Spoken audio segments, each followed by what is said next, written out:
Alors, toute publicité confondue, les figures féminines sont de loin majoritaires dans les affiches de ce moment-là.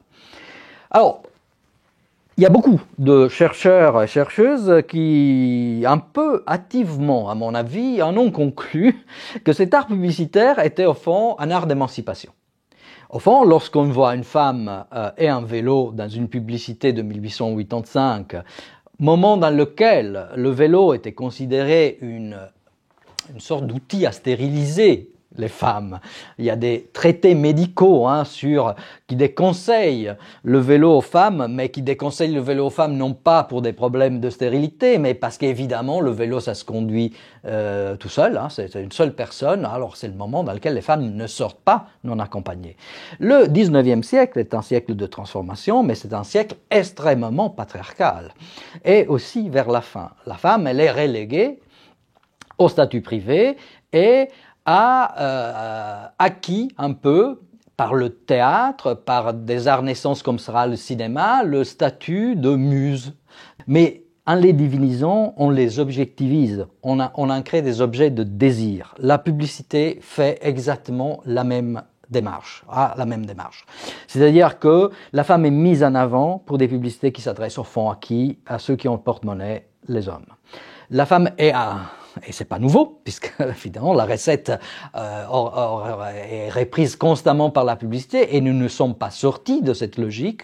La femme est là comme élément esthétisant, agréable à l'œil, érotisable, et érotiser la femme par ricochet va érotiser le produit, le rendre attrayant. Et donc ces femmes sont le produit. Ils ne l'utilisent pas, ils sont le produit. Ils sont juste l'incarnation physique du produit. Et donc, ils doivent en assumer les caractéristiques. Montrer une femme qui vole dans des voiles à côté d'un vélo, ça veut dire que ce vélo est léger, qui va vite. Mais c'est pas le vélo qui pourra le montrer, c'est cette allégorie féminine.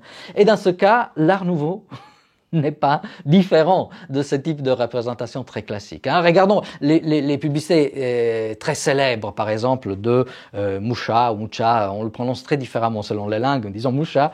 Lorsque vous regardez les publicités qui sont dans l'exposition, comme la très célèbre sur la bière de la Meuse, la femme en question, regardez sa coiffure, c'est de l'orge. La femme a dans sa corporalité l'ingrédient principal de la bière. Cette femme-là ne boit pas une bière, elle est la bière. Et ainsi de suite, Moët Chandon, on trouve des feuilles de vigne dans la chevelure. Et même dans la tout aussi célèbre image de Job, des papiers pour rouler les cigarettes, c'est quand même intéressant de voir les cheveux, la couleur des cheveux, c'est la couleur du tabac. Dans les années de la fin du 19e siècle, c'est une minorité de l'élite féminine qui fume des cigarettes. Donc pourquoi montrer une femme fumeuse alors que 99% de ces cigarettes seront vendues à des hommes? Encore une fois, on est dans la logique d'allégorie et d'une forme d'érotisation qui dans la publicité de Job est très claire dans l'expression de la femme, une expression de jouissance. Mais quand je dis jouissance, ça veut dire qu'on flirte presque avec la notion d'orgasme dans cette image-là, qui évidemment est là aussi pour, on peut, faire monter la tension. La tension est l'attention du passant qui doit s'arrêter, voir cette affiche, dire « Ah tiens, c'est les papiers à cigarette Job, tiens, je vais les acheter ».